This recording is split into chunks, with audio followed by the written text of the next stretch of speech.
This is the book when Jesus was a little boy. Looks like he's riding on a little donkey. He's got some doves around him. This book was given to me and to my brother, Bobby. And it was from my Mima and Peepaw. So that's a very special book. And they gave it to us in July 1955. And they signed it. That's their signature there.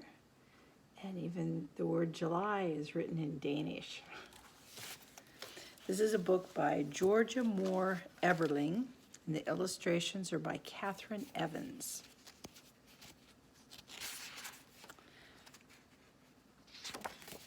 When Jesus was a little boy, Jesus lived in a little house. They had no carpet in any room, perhaps a scarlet flower in bloom, a cradle where the baby slept, a tall blue jar where Mary kept the clean white sand to scour the floor, and a shelf that was her pantry store. A small clay lamp that burned all night and touched the corners with its light, a low round stove upon the floor, and really there was nothing more except a stool and a sleeping mat and a little black goat instead of a cat. There's a little black goat. There's the blue jar. There's the flower I see. I see some chickens down there too. Mother Mary must be cooking something for dinner.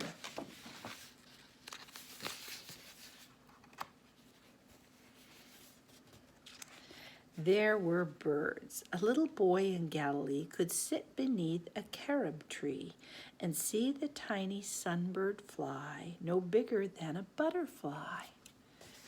They're little bitty birds, and there he is sitting underneath the tree. And trees. Pomegranate trees were fun to climb. In spring the blooms were red, and in the lovely fruiting time, red fruit hung overhead.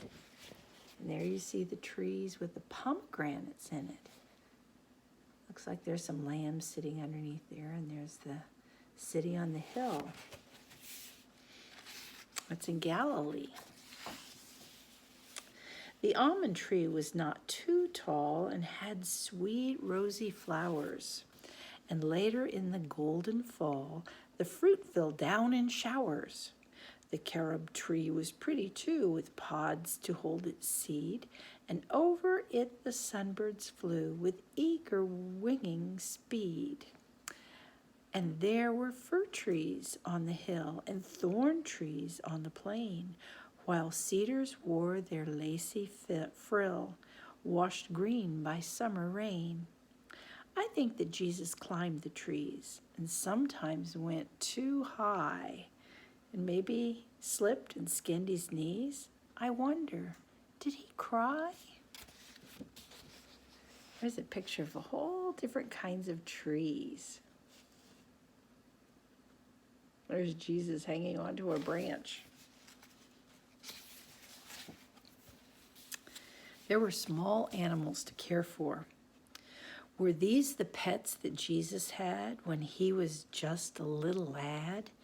A small gray donkey, meek and tame, a wise black goat that knew his name, a cow and chickens and white dove, the pets that we today still love? And maybe he had a young red ox, and maybe crickets in a box. I think he loved the little lambs that grazed out on the hill and carried them close to his heart when evening winds were chill. There are some of the pictures of the animals there. And there's Jesus with the lamb cuddling him.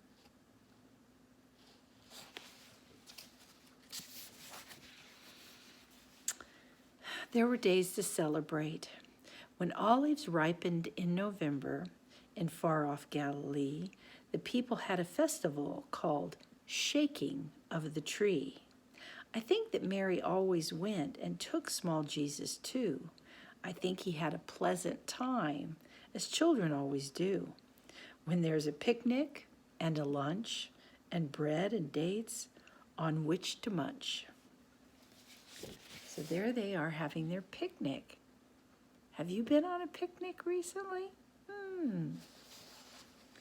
There are the kids playing some games, making a circle, going round and round.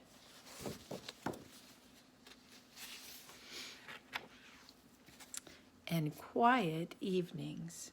When Jesus was a little boy, I think he liked to play upon the hills of Nazareth and pick a bright bouquet. He must have watched good Joseph work and thrilled to see him make small wooden toys and little boats to sail upon the lake. So there's Jesus with his daddy, Joseph, his earthly daddy, who was a carpenter, so he would make things out of wood.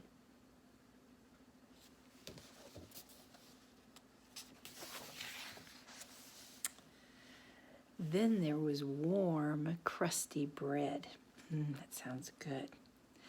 They grew the wheat on the rolling hill, then ground the seeds in their rude hand mill. They stored it safely for their need, with enough of the grain kept out for seed. They blessed the seed in the warm, dark ground, and blessed the flour as the mill went round. The village oven was deep and wide, with room for the good brown loaves inside. And Mary sat and watched her bread and knew her household would be fed. She blessed her labor and her toil, thanked God for shining wheat and oil. The bread baked slowly to golden brown, the warm scent spread throughout the town. Then she brought her loaves to their home on the hill, while sunset sky bloomed daffodil. She blessed the wheat, tall in the sun, blessed the crusty bread when done. And there she is with the mill. They're grinding up the wheat to make flour for their bread. Well, I think they've got grapes growing up above there.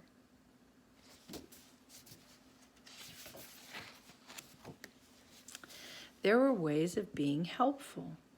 When Jesus lived in Nazareth, his mother often said, "Oh, I must have some thorn boughs. I want to make some bread." I think that Jesus always heard and slipped away without a word, and took the donkey as he should, and brought from the hills a load of wood. And then perhaps, while the bread was hot, he ate a piece, as like as not. There he is with his donkey, bringing the wood down the hill so that his mother can bake her bread.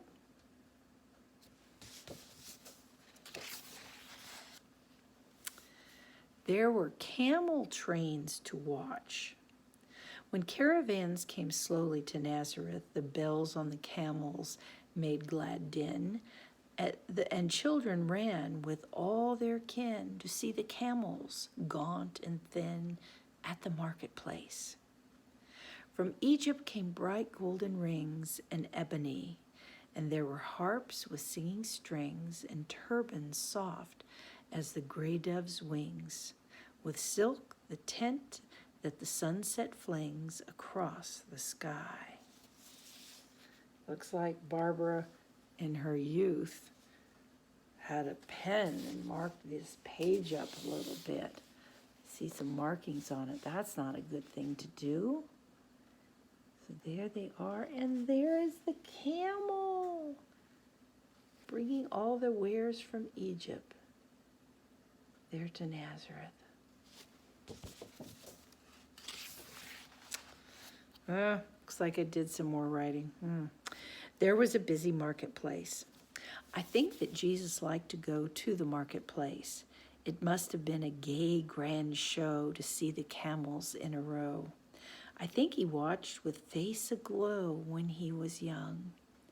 And there were soldiers, big and brown, from far off Rome. Their swarthy faces wore a frown. They moved as if they wore a crown. They marched all through the little town of Nazareth. So here's on market day, and there are some more camels there. And then there are the Roman soldiers as they marched. Their heads held high, just as if they had a crown on their head.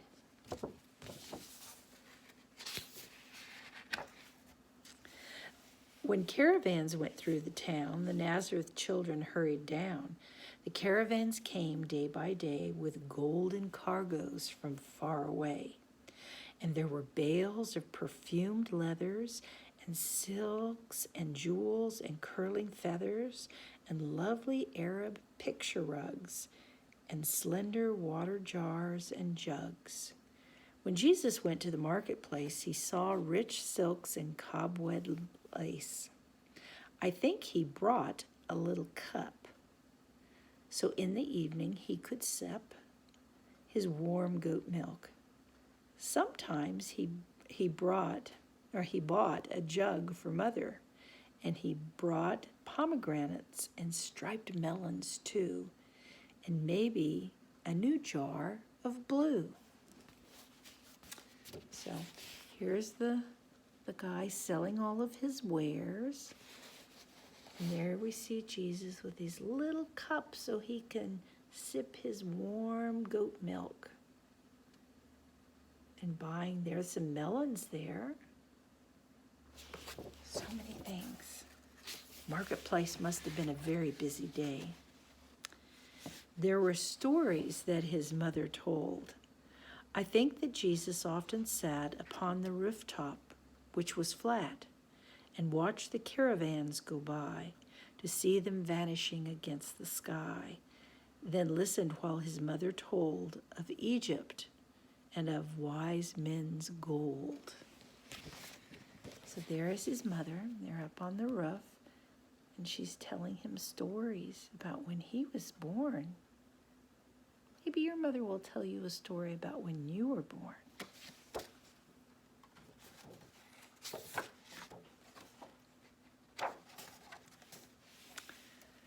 There was all God's world to love.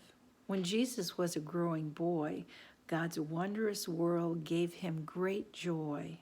He loved the sunshine, yellow bright, the sparkling stars and soft moonlight, the purple of the velvet night.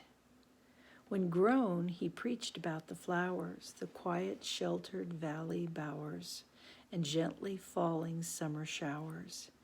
He spoke of little winds that blow, and of the silent waters' flow, of how the scarlet lilies sway in crimson beauty by the way, and of God's care from day to day. There's the little Jesus, loving God's world. And that's the end. What are they doing there? I think Mary and Jesus are praying. I think Jesus prayed a lot, even when he was a little boy.